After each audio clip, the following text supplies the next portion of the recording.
Carmen Rial, professora do Departamento de Antropologia da UFSC e atual presidente da Associação Brasileira de Antropologia.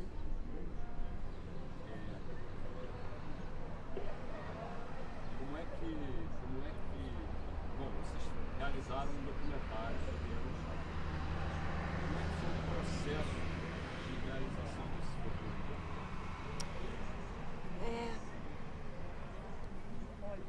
O documentário do Egon, meu irmão, pelo próprio título, foi um registro da família, da história da família, da visão que a família do Egon tinha desse personagem único na antropologia de Santa Catarina e de certo modo era um registro que enfatizava as suas origens camponesas, né? A família toda trabalhava na roça, só não trabalhava na roça os dois intelectuais da família, Francisco Schaden, que foi professor numa escola primária, e Egon, que teve a sorte de receber uma bolsa do governador e estudar em Florianópolis.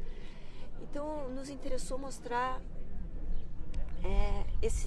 essa relação entre trabalhadores rurais e um filho intelectual que vai ser uma figura proeminente na antropologia brasileira, que vai fundar na USP uma revista de antropologia, que vai ter um diálogo internacional com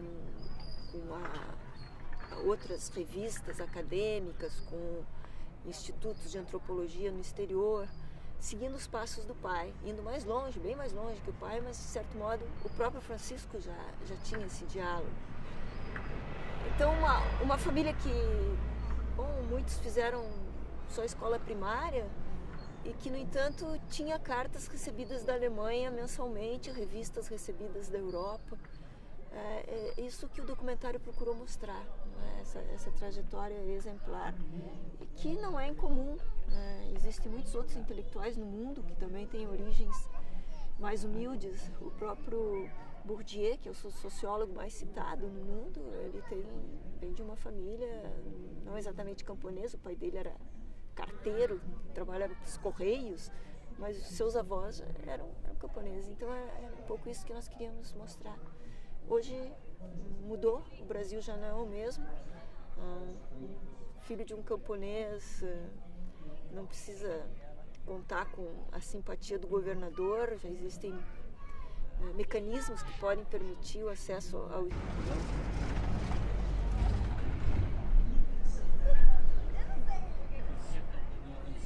Existe o professor Egon Schaden como bibliográfico, ele viveu um momento especial. O que deve hoje a antropologia brasileira a Egon Schaden? Eu acho que a antropologia brasileira deve a Egon Schaden a criação da revista de antropologia da USP, o auxílio na estruturação da Associação Brasileira de Antropologia, além, claro, da sua obra, que é importante, né, na antropologia brasileira. Embora, claro, hoje os etnólogos dialoguem com essa obra, sabendo que ela tem uma determinada datação, né? Os conceitos utilizados são outros, a visão é outra. Mas, por último, eu acho que a antropologia brasileira deve ao Egon Schaden também todo esse testemunho desses massacres que ocorriam aqui e que isso tem uma importância política muito grande nesse momento de demarcação de terras indígenas no sul do país e que está sendo questionado nacionalmente. Obrigado.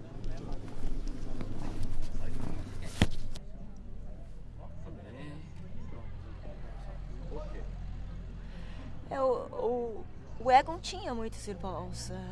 Que tenha sido escolhido um homem para ser o que tivesse o privilégio de estudar, isso não espanta. Na época, raramente uma mulher teria esse privilégio. Que tenha sido o Egon, isso eu acho que é um pouco de acaso, né? Como filho mais velho, talvez ele tenha podido ter tido essa relação forte com o pai, de ter podido ir para a mata junto com o pai, contato com os indígenas, ter tido um diálogo que depois não foi tão forte quanto com os outros filhos. Agora, a distância era tão grande que no vídeo que a gente fez sobre Egon, o Balduino, que é um dos irmãos do Egon, conta que ele trabalhava como motorista de caminhão e ele estava trabalhando no sul de Santa Catarina para uma empresa que fazia cal. Então ele estava transportando conchas para essa empresa. Quando chegaram 2 arqueólogos e perguntaram para ele: o que você está fazendo aqui? Não, estou trabalhando. Como é o seu nome? Ele disse: Balduino Schaden. E aí um dos arqueólogos falou em alemão algo para ele como: o que o coração não vê, não sente, né? Lieben, amor, não sei. E ele disse: você é irmão daquele que é um dos maiores protetores de sambaquis no Brasil, e você está destruindo um sambaqui. Então a gente percebe nessa história, realmente, ele não sabia que estava destruindo um sambaqui, que é um local onde os arqueólogos encontram restos de culturas pré-históricas, onde um local preservado, e que o Egon preservava como antropólogo, e o seu irmão estava ali destruindo a serviço de uma empresa que fazia aquelas conchas cal. Então acho que isso aí fica bem marcado, a distância que havia entre os dois.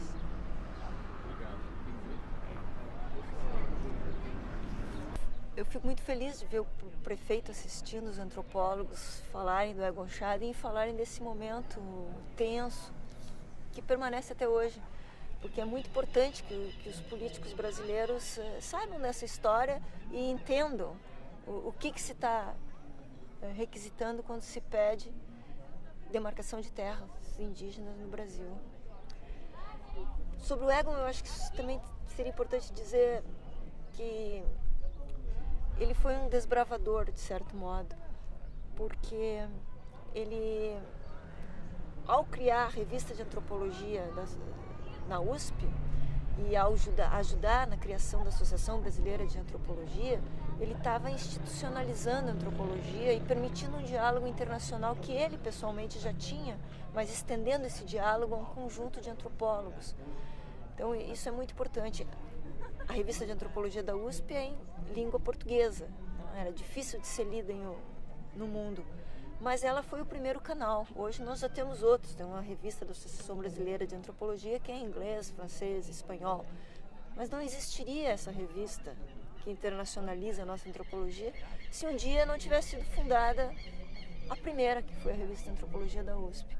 Então ele, nesse sentido também, ele tem uma importância muito grande para a antropologia brasileira, né, de modo geral.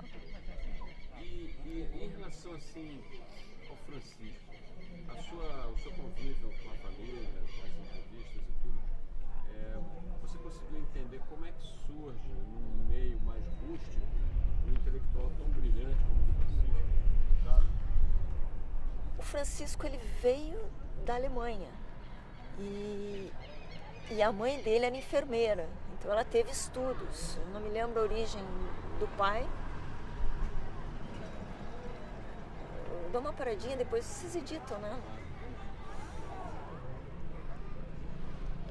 Então, o Francisco era filho de uma enfermeira que veio da Alemanha, de navio. Então ele tinha já, na sua origem, alguém que tinha feito estudos. Ele chegou muito pequeno aqui, mas ele teve a oportunidade de seguir esses estudos. Ele não pôde dar isso para toda a sua família, porque era uma família bastante extensa, ele teve muitos filhos e bom, as condições aqui de um professor primário não eram as de um professor na universidade. O professor primário até hoje no Brasil ganha muito pouco, imagina.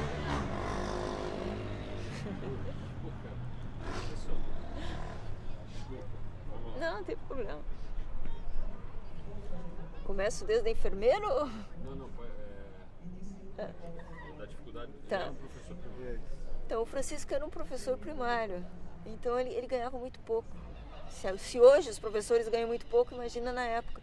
Então a sua família fez o que as famílias ao redor faziam na vizinhança, foi trabalhar na roça, garantir o sustento.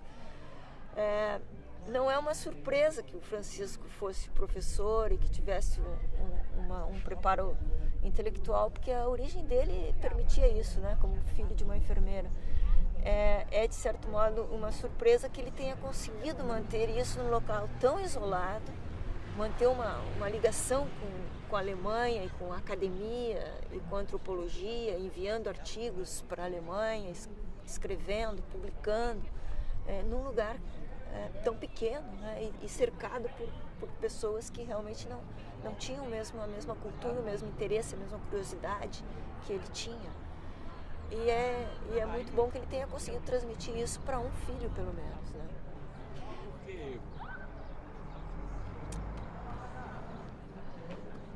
Olha, Egon não é o filho mais velho, mas isso é uma dedução pessoal e de outras pesquisas que eu faço. Eu não sei se ele é o caçula, mas ele não é o mais velho. E geralmente nessas famílias a responsabilidade de manter o sustento da casa é do filho mais velho. O filho menor ele tem esse privilégio de poder...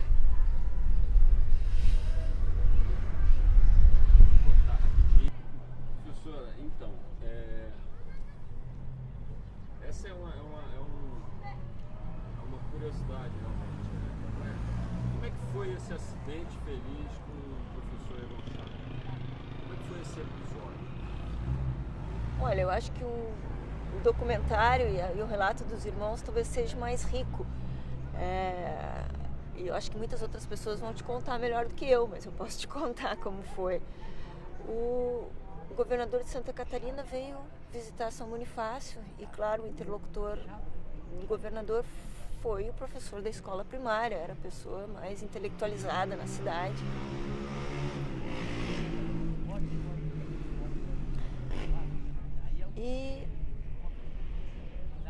E o Francisco, esse professor da escola primária, estava ali perto do governador, parece que até limpando as botas do governador, ouvindo a conversa com um olhar interessado, talvez retroquindo alguma afirmação.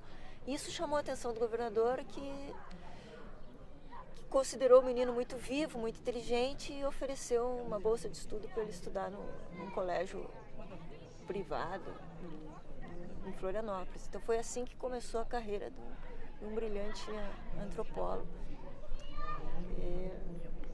Eu acho que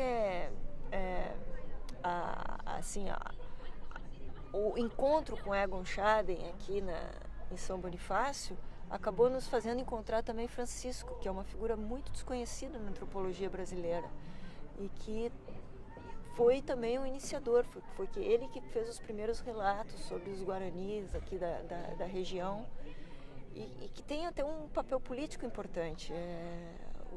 O Francisco mediou alguns conflitos. O professor Silvio Coelho dos Santos, que foi um dos criadores do programa de pós-graduação em antropologia na UFSC, junto com o seu professor Oswaldo Cabral, que era médico, ele tem um livro em que ele conta a ação dos bugreiros aqui na região e ele descreve a fala de um bugreiro que dizia assim: matar um índio é tão fácil como cortar uma bananeira. Quando o facão atravessa a carne, é muito rápido. Isso para nós é um relato que parece horrível e distante, mas, no entanto, não é tão distante assim. Quando eu dei aula já para alunos e contei que o governo brasileiro pagava pelas orelhas trazidas dos indígenas, eles fizeram referência aos seus próprios avós. Então é uma história muito recente e a gente tem poucos relatos, né? O Silvio conseguiu alguns. Eu acho que o Francisco ele foi testemunha disso e o Egon, quando criança, foi testemunha disso. Então encontrar o Egon também foi encontrar o pai do Egon e o museu daqui não é à toa que se chama Francisco Schaden. Acho que há uma correspondência muito grande entre essas duas personalidades. E essa trajetória de mediação, de tentativa de fazer compreender no mundo dos brancos o mundo dos índios, que também nos interessa resgatar nesse momento em que Santa Catarina e o sul do Brasil vivem um problema muito sério de demarcação de terras e onde é questionada a legitimidade dos indígenas sobre a terra. Então é importante que a gente saiba que aqui em São Bonifácio houve um grande massacre indígena e que, bom, essas terras que hoje são ocupadas por nós, elas têm dono. E eu acho que devolver uma parte delas que está sendo requisitada pelos indígenas,